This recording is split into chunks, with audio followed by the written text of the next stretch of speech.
নমস্কার, দেখছেন টিভি9 বাংলা। শর্মিষ্ঠা তন্নিষ্ঠার সঙ্গে রয়েছি আমি শুভজিৎ মিত্র। শুরু করছি সন্ধ্যের সুপার প্রাইম টাইম।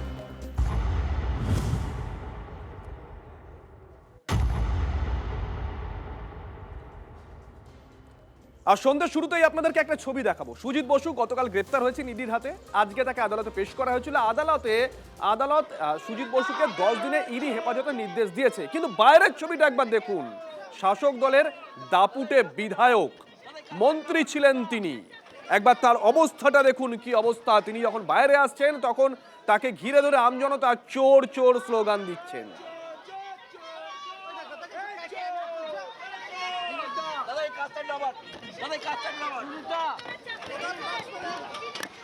এই সুজিত বসু কয়েকদিন আগে পর্যন্ত তৎকালীন শাসক দলের দাপুটে বিধায়ক ছিলেন, মন্ত্রী ছিলেন।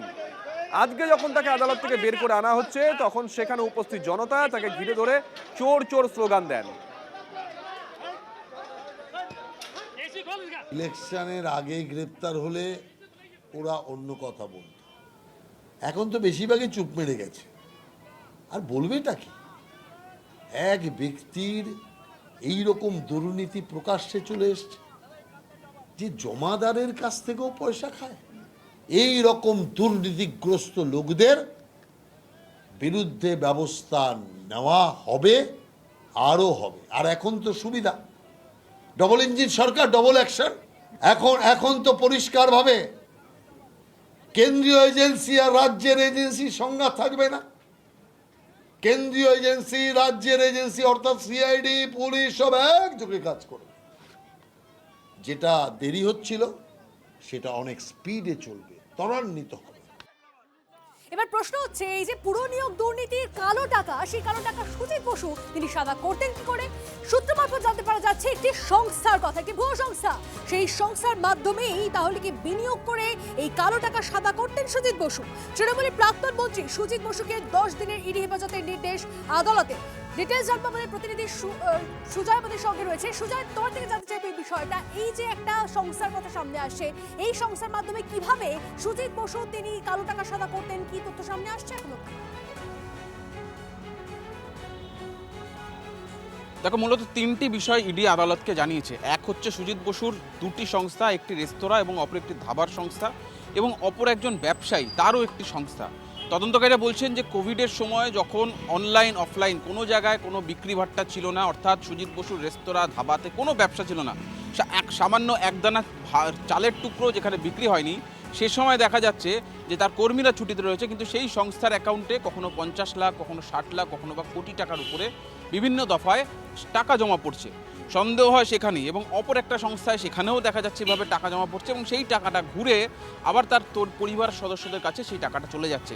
তদন্তকারীরা সেই অ্যাকাউন্টের সেই টাকার ট্রেল ধরে যখন তদন্ত শুরু করেন, সেই ট্রানজ্যাকশান ধরে যখন তদন্ত শুরু করেন, দেখা যায় যে কোভিডকালে এই যে সন্দেহজনক লেনদেন, সেই সন্দেহজনক লেনদেনের সঙ্গে এই পুরসভা নিয়োগ দুর্নীতির যোগ থাকতে পারে বলে তারা জানতে পারেন। সেই জন্যই তার যে রেস্তোরাঁ ব্যবসা, সেখানে তল্লাশি চালানো হয়, 45 লক্ষ টাকা পাওয়া যায়। এবং তার যে ঘনিষ্ঠ ব্যবসায়ীরা ছিলেন তাদেরকে জিজ্ঞাসাবাদ করে, তাদের বয়ান রেকর্ড করে জানা যায় যে তাদের থেকেও তারাও নির্দিষ্ট সময় সুজিত বসুকে টাকা দিতে হতো তাদেরকে। একজন জানাচ্ছে যে কারোকে 68 লক্ষ টাকা দিতে হয়েছে বছরে, কেউ আবার মাসে 2,500 টাকা করে দিতেন। এই টাকাটা কোথায় গেল সেটাই খুঁজছেন তদন্তকারীরা। সুজিত বসুর মাধ্যমে প্রায় 150-র মতো বিভিন্ন কর্মী, দক্ষিণ দমদম পুরসভার একেবারে গ্রুপ ডি থেকে শুরু করে যিনি জঞ্জাল সাফাইয়ের কাজ করেন, তাকে সেই জায়গা থেকে শুরু করে একদম শীর্ষ অফিসার সেই পদে কর্মরত, তাদেরও যে নিয়োগ সেই 150 জনের মধ্যে হয়েছে, তার মধ্যে এই সুজিত বসুর একটা বড় প্রভাব কাজ করেছে। এবং তার সুজিত বসুর ঘনিষ্ঠদের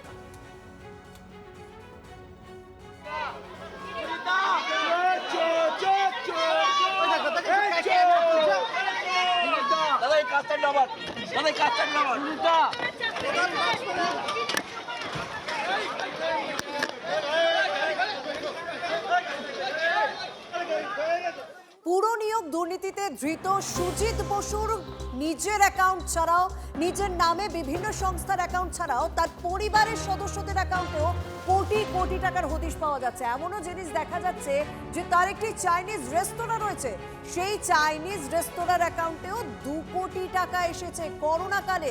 এই টাকা এলো কিভাবে, সেটাই এনফোর্সমেন্ট ডিরেক্টরেটের তদন্তকারী আধিকারিকরা জিজ্ঞাসা করেছিলেন। সমস্ত টাকা যদি বৈধ হয় তাহলে এই টাকার উৎস কোথায়? না, সেই প্রশ্নের কোনো রকম উত্তর তিনি দিতে পারেনি। তাই কেন্দ্রীয় তদন্তকারী সংস্থার তরফে বলা হচ্ছে দুর্নীতির টাকা রেস্তোরাঁ ব্যবসার আড়ালে সাদা করার কারবার চালাচ্ছিলেন কি সুজিত বসু, এই প্রশ্নগুলোই উঠে এসেছে আজ।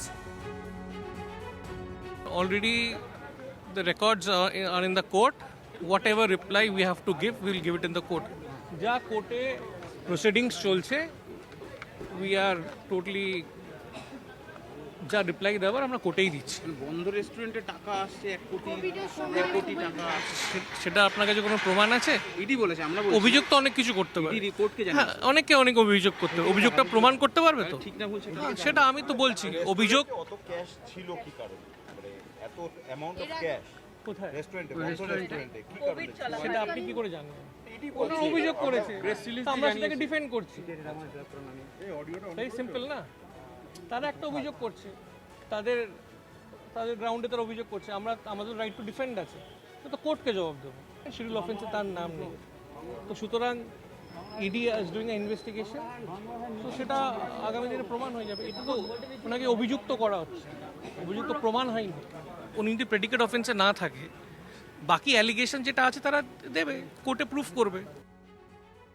যারা দুর্নীতি করবে তারা ছাড় পাবে না, মাননীয় প্রধানমন্ত্রী বলেই দিয়ে গেছেন।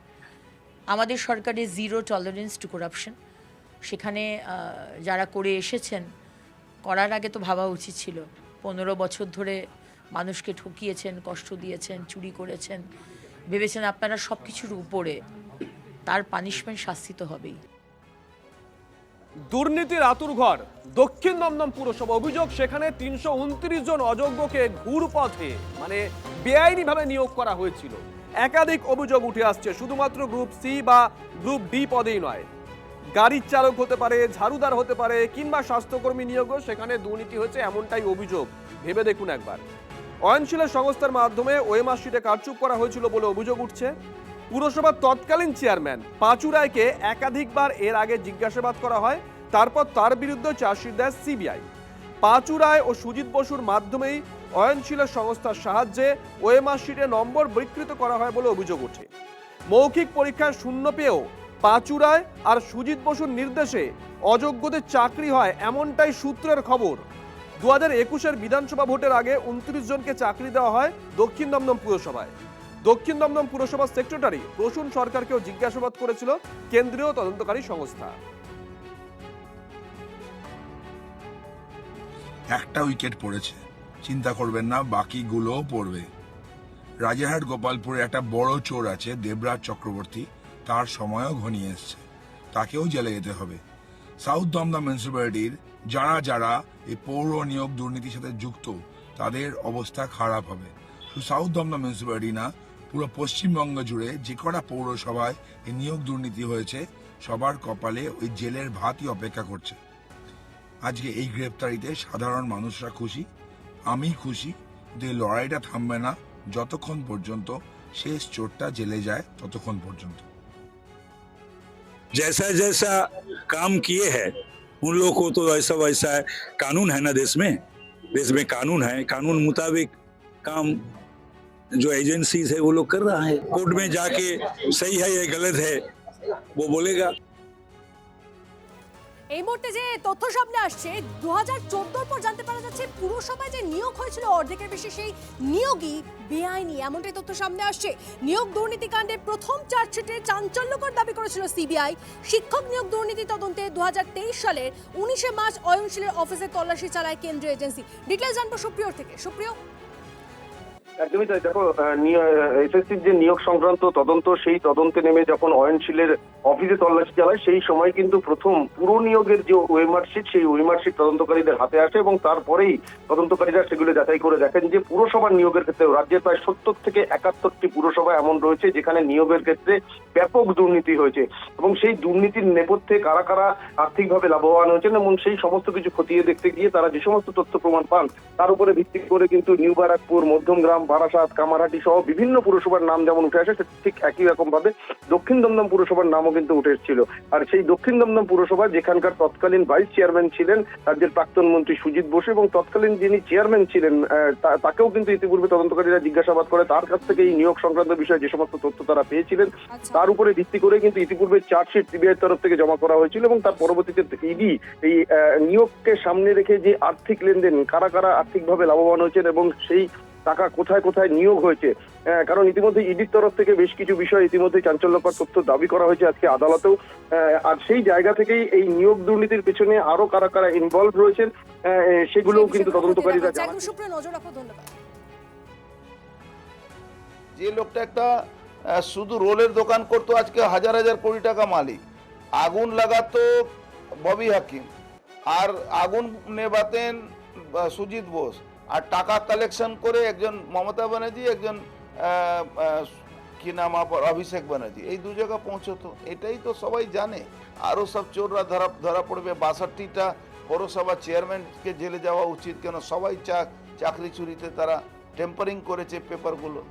এটা স্টার্ট হয়েছে, শেষ হবে, অভিষেক ব্যানার্জি অবধি যাবে, চিন্তা করার কোনো ব্যাপার নেই। আমি মনে করি যে নির্বাচনের আগেই সুজিত বসুকে গ্রেপ্তার করা উচিত ছিল এবং সুজিত বসু গ্রেপ্তার হলেন, আগেও অনেকে গ্রেপ্তার হয়েছে, কিন্তু তাদেরকে অদৃশ্য কারণে ছেড়ে দেওয়া হয়েছে। আশা রাখবো যে এনার কঠিন শাস্তি হবে এবং সবচেয়ে যেটা আশা রাখবো যে সমস্ত দুর্নীতির এপিসেন্টার হচ্ছে কৃষি আর বাইক কালী, তবে আসল মাথাটাকে ধরা হবে, এই আশা থাকবে। আর সুজিত বসু গ্রেপ্তার হওয়ার পর জানেন তো অনেকেই ভয় কাঁপতে শুরু করেছেন। তাহলে মধ্যমগ্রামে রতিন ঘোষের কথা তো বলতে হয়, প্রাক্তন মন্ত্রী ছিলেন তৃণমূলের আমলে, তাকেও বারবার এই মধ্যমগ্রামে পুর নিয়োগের দুর্নীতি মামলায় তলব করা হয়েছে। তিনি হাজিরা এড়িয়ে যাচ্ছেন। নিয়োগে অস্বচ্ছতার অভিযোগ রয়েছে একাধিকবার। সেখানকার প্রাক্তন চেয়ারম্যান রতিন ঘোষকে তলব করা হলেও তিনি যাচ্ছেন না। বিজেপির অভিযোগ 2018 সালে অন্তত 65 জনের নিয়োগে দুর্নীতি হয়েছে। টাকার বিনিময়ে এবং কাউন্সিলরদের আত্মীয়দের চাকরি দেওয়া হয়েছে।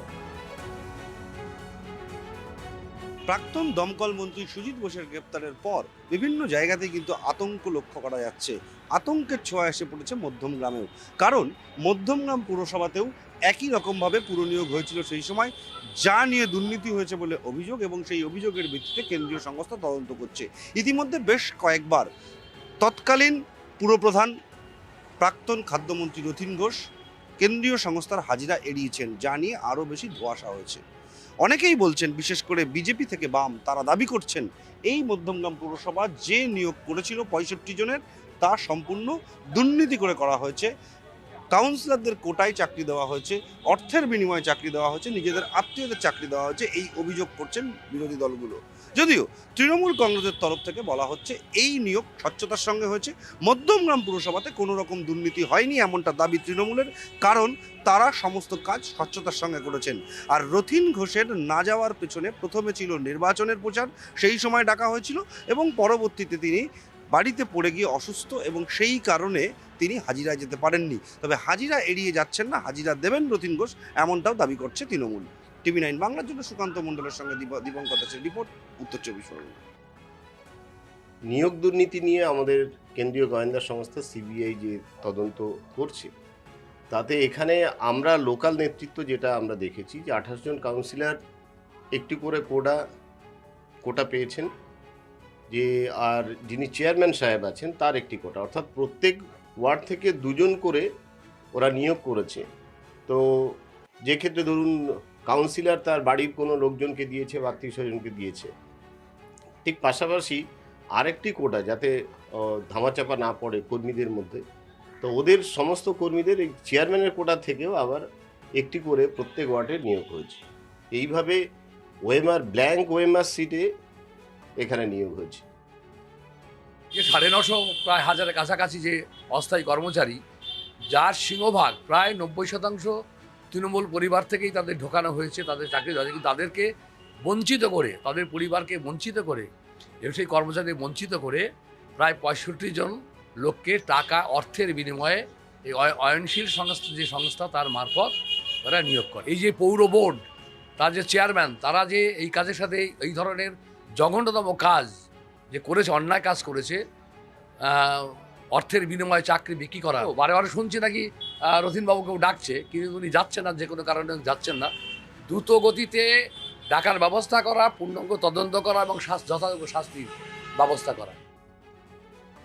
আমাদের যে নিয়োগটা হয়েছে সেটা সঠিক আইন মেনে যা যা হয় সেই অনুযায়ী হয়েছে। কারণ আমরা পৌরসভায় কোনো অনিয়মের ধার দিয়ে আমরা যাই না, যার জন্য দেখবেন আমাদের অডিট রিপোর্টেও কোনো দিন কোনো ছোঁয়া লাগেনি, অডিটেও কেউ দাগ দিয়ে যেতে পারেনি। সেই জন্যই আমি বলছি যে মধ্যমগ্রাম পৌরসভায় যারা যারা 18 সালে ছিল তারা যে কাজ করেছে সেটা একদম সঠিক পদ্ধতিতে কাজ করেছে।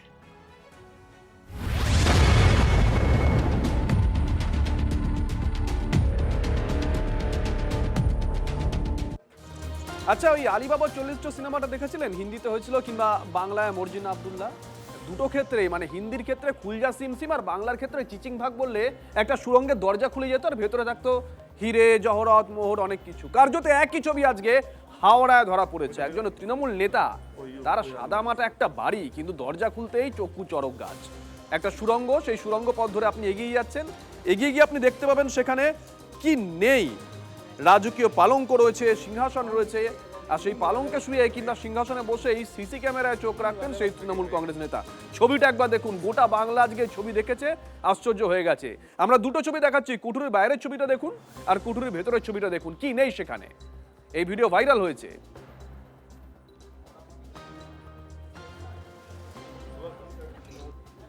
গত 9 তারিখে একটি ভিডিও সমাজ মাধ্যমে ভাইরাল হয়, যে ভিডিওকে ঘিরে এই শিবপুর হাওড়া অঞ্চলে চাঞ্চল্য সৃষ্টি হয়। কারণ এই যে বন্ধ দরজা, এই দরজার পিছনে রয়েছে বিলাসবহুল পাতালপুরি, অর্থাৎ বাড়ির মধ্যে যেমন নিচে নেমে যাওয়ার গোপন সিঁড়ি, সেই সিঁড়ি থেকে নেমে গেলেই কিন্তু রাজকীয় আয়োজন। যেটা জানা যায়, এই অঞ্চলে কান পাতলে 2009 সালে সাধারণ একটি শপিং মলের কর্মী ছিলেন এবং সেখান থেকেই তার বেড়ে ওঠা।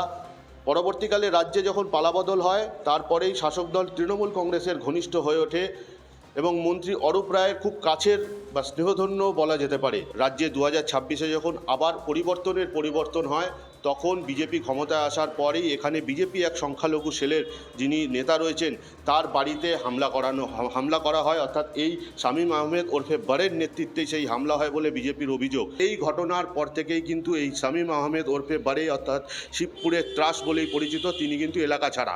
এবং শামীমকে খুঁজতেই যখন শিবপুর থানার বিশাল পুলিশ বাহিনী আসে, তখনই তাদের নজরে এই বিলাসবহুল অট্টালিকা, অর্থাৎ এই বিলাসবহুল যে পাতালপুরি, তা নজরে আসে। হাওড়া থেকে সুব্রত ব্যানার্জি, টিভি 9 বাংলা। এই শামীম শুধুমাত্র অরূপ রায়ের একটি পোষ্য নয়, এরকম হাজার হাজার অপরাধী তৈরি করে হাওড়ার মতো 500 বছরের পুরনো শহরকে জীবন্ত জঞ্জাল দিয়ে ভরিয়ে দিয়েছেন এই অরূপ রায়। আপনাদের প্রত্যেকের নিশ্চয়ই মনে আছে যে কোঅপারেটিভ দুর্নীতি যে নামগুলো ছিল সেখানে ছিলেন এই অরূপ রায়। তো সুতরাং হাজার হাজার শামীমদের দুর্নীতিকে জানতে গেলে সবার আগে অরূপ রায়কে ইন্টারোগেট করবার দরকার পুলিশের। অনেক রকম অভিযোগ করে, আমার ঘনিষ্ঠ মধ্যহড়ার সমস্ত মানুষ, সাধারণ মানুষ, সমস্ত কর্মীরা আমার ঘনিষ্ঠ। সুতরাং কেউ পার্টিকুলারলি আমার ঘনিষ্ঠ এটা বললে ঠিক নয়। 1 নম্বর। নাম্বার 2 হচ্ছে, যদি কেউ অন্যায় করে থাকে, আইন যদি হাতে নিয়ে থাকে, police will take its own course, police will take action, তার বিরুদ্ধে পুলিশ ব্যবস্থা নেয় যথাযথ।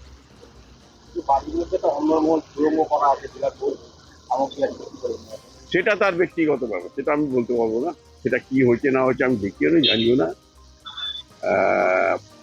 যদি পুলিশ কোনো অন্যায় দেখে থাকে, পুলিশ যদি কোনো ক্রাইম করে থাকে, সেই যদি ক্রাইম করে থাকে, police will take its own course, police will take necessary action against হিম।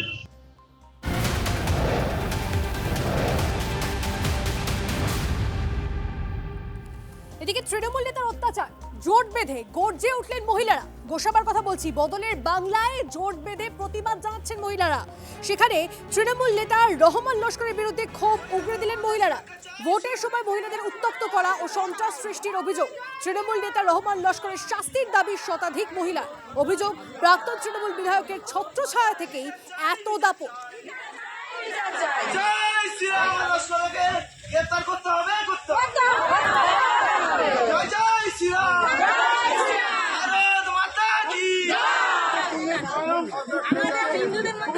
ফরিদুল হালদারের নেতৃত্বে কটা গুন্ডা বাহিনী, যেমন রহমান নস্কর, ইদ্রিস খা, জাহাঙ্গীর খা, হানিফ নস্কর, নুরুদ্দিন নস্কর, সিরাজ নস্কর, অর্জুনগিরি, এরা বলেছিল যে সন্ত্রাসকারী। ওরা বলছে আমাদের হিন্দু মেয়েদের রাস্তাঘাটে চলতে দিচ্ছে না, বলছে পুঁছে দেবে, মার্ডার করে দেবে, করবে। দুষ্কৃতীদের জন্য আমরা রাস্তাঘাটে ভয়ে বেরোতে পারছি না, আমরা রাত্রেও থাকতে পারছি না। ওই আমরা এখন বিচার চাই, 24 ঘন্টার মধ্যে যদি আইন গ্রেপ্তার করতে হবে। যদি গ্রেপ্তার না করে তাহলে আমরা এই আন্দোলন চালিয়ে যাব। মহিলা সুরক্ষা আর শিশুদের সুরক্ষা, এটাই প্রায়োরিটি, এটাই অগ্রাধিকার। দপ্তরে চার্জ নেওয়ার পরেই জানালেন অগ্নিমিত্রা পল মন্ত্রী। তিনি বলছেন যে মহিলাদের সুরক্ষা তার প্রাথমিক লক্ষ্য। আর তার সঙ্গে সঙ্গে তিনি যেটা বলছেন যে কাজের জন্য নির্ভয়ে যখন তখন গন্তব্যে যেতে পারেন মহিলারা। আর কোনো ঘটনা ঘটলে দ্রুত ব্যবস্থা নেওয়া হবে, কোনো দুষ্কৃতীরা রেহাই পাবে না, এই বার্তা দিয়েছেন মন্ত্রী। এখন তো সেইভাবে আজকে প্রথম দিন, এবং আমাদের সম্মানীয় মুখ্যমন্ত্রী শুভেন্দুবাবু যেভাবে বলবেন আমরা সেভাবে চলব। কিন্তু প্রথম প্রায়োরিটি হচ্ছে মহিলাদের সুরক্ষা, বাচ্চাদের সুরক্ষা। কোনো ভয়ে না পেয়ে নির্ভয়ে মহিলারা বাড়ি থেকে বেরোবে, যা কাজে যাবার সেই কাজে যাবে। এবং তাদের ঘটনা সমাজে হতে পারে, কিন্তু ঘটনা ঘটার পর পুলিশ অ্যাকশন নেবে না, ধামাচাপা দেবার চেষ্টা করবে, এফআইআর নেবে না, আর বলবে মিউচুয়াল করে নাও, এইটা অন্তত আমরা করব না। Prevention is better than cure. সুতরাং ঘটনাই যাতে না ঘটে, সিসিটিভি ক্যামেরা যাতে থাকে, পুলিশ পেট্রোলিং যাতে থাকে, হেল্পলাইন নাম্বার যাতে থাকে, জিরো এফআইআর যাতে থাকে। যারা দুষ্কৃতী, যারা বদমাইশি করছো, তারা পার পাবে না, এমন শাস্তি দেওয়া হবে যোগীজির নাম বললে প্যান্টে পেচ্ছাপ করে দেয়। তো সেই রকম অবস্থা এখানকার যারা বদমাইশ, যারা ভালো লোক, তাদেরকে ভয় পাওয়ার দরকার নেই, তারা খুশি হবেন। কিন্তু যারা ভেবে রয়েছেন যে বিজেপির এখন ঝান্ডা নিয়ে আমি বিরাট নেতা হয়ে গেছি, এতদিন আমি শ্লীলতাহানি করে এলাম, মোলেস্টেশন করে এলাম, কেউ ছাড় পাবেন না।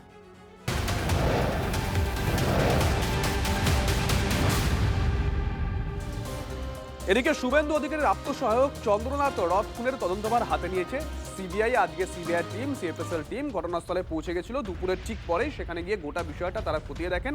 আপনাদেরকে সেই ছবি আমরা দেখাচ্ছি। একটা সিট গঠন করা হয়েছে, তদন্তে রয়েছে দিল্লি, পাটনা, রাঁচি, ধানবাদ, লখনউয়ের অফিসাররা।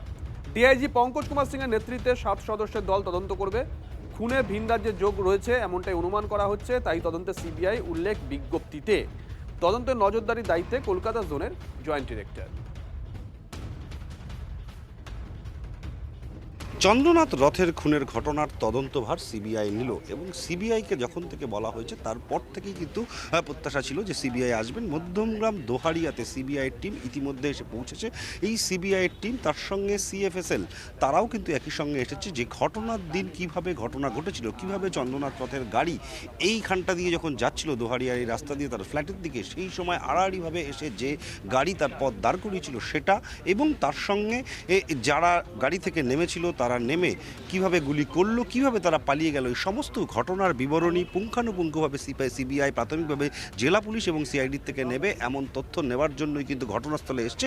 সিবিআইয়ের তরফ থেকে এই ঘটনার তদন্তভার নেওয়ার পর থেকেই কিন্তু এই প্রথম তারা ঘটনাস্থলে আসলেন। ঘটনাস্থলে এসে এই ঘটনার পুঙ্খানুপুঙ্খ যেমন একই সঙ্গে জানবেন, সেই সঙ্গে এই সিবিআইয়ের যে ঘটনা, সেই ঘটনাতে আর কি কি বিষয় আছে এবং কারা কারা জড়িত ছিল, যারা জড়িত ছিল তারা এখন কোথায় আছে, তাদেরকে গ্রেপ্তার কিভাবে করা হবে, এই সমস্ত বিষয় কিন্তু সিবিআই ক্রমশ প্রকাশ করবে। কিন্তু প্রাথমিকভাবে যে কাজ, ঘটনাস্থলে এসে তার পুঙ্খানুপুঙ্খ বিবরণ জানা, সেই কাজটাই কিন্তু সিবিআই করছে। TV9 বাংলার জন্য সুকান্ত মণ্ডলের সঙ্গে দীপঙ্কর দাসের রিপোর্ট, উত্তর 24 পরগনা। হওয়া উচিত, মমতা ব্যানার্জি নিজে চাইছেন, জীবনে যিনি সিবিআইয়ের মুখ দেখতেন না তিনি এখন সিবিআই বলছেন। বিরোধী হয়ে গেলে এরকম হয় বোধহয়। তো আমাদের সরকারও রাজি আছে, আমরা চাই এর সত্য সামনে আসুক, এই ধরনের জঘন্য অপরাধ বারবার যেন না হয়।